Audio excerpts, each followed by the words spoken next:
উলামায়ে কেরাম এরা হচ্ছেন উম্মতের দরদি। এই উম্মতের দরদ যারা বুঝে তারাই হচ্ছে উলামায়ে কেরাম।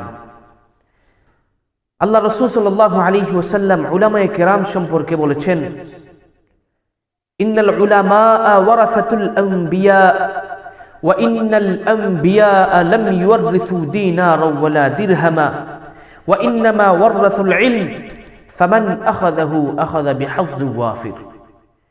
নবী আকরাম সাল্লাল্লাহু আলাইহি ওয়াসাল্লাম বলেন, নিশ্চয়ই উলামায়ে কেরাম যারা তারা হচ্ছেন নবীগণের ওয়ারিস। ওয়ারিস কাকে বলে? ওয়ারিস হচ্ছে উত্তরাধিকারী, যারা সম্পত্তি অথবা অন্য কিছুর উত্তরাধিকার পেয়ে থাকে। তো উলামায়ে কেরাম যারা তারা হচ্ছেন নবীগণের ওয়ারিস। আর ওয়া ইন্নাল আম্বিয়া লাম ইউরিসু দীনারা ওয়ালা দিরহামা, নবী পাক সাল্লাল্লাহু আলাইহি ওয়াসাল্লাম বলেন, নিশ্চয়ই নবীগণ যারা আছেন তারা ওয়ারাসত সূত্রে কোনো ধরনের সম্পদ, টাকা পয়সা, দিনার দিরহাম এইগুলা রেখে যান না। তারা ওয়ারাসত সূত্রে রেখে যান ওয়ারাসুল ইলম, ইলমকে তারা রেখে যান। ফামান আখাযাহু আখাযা বিহাজ্জ ওয়াফির, যে ব্যক্তি এই ইলমকে অর্জন করতে পেরেছে সে অনেক বড় একটা অংশ অর্জন করে নিয়েছে।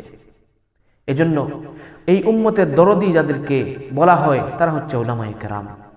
এই উলামায়ে কেরামগণ উম্মতের কোন সময় কোনটা লাগে, কোন সময় কোনটা প্রয়োজন, এটা উলামায়ে কেরামগণ জানেন। উলামায়ে কেরামের চাইতে দরদি এই জাতির জন্য, এই উম্মতের জন্য আর কেউ হতে পারে না।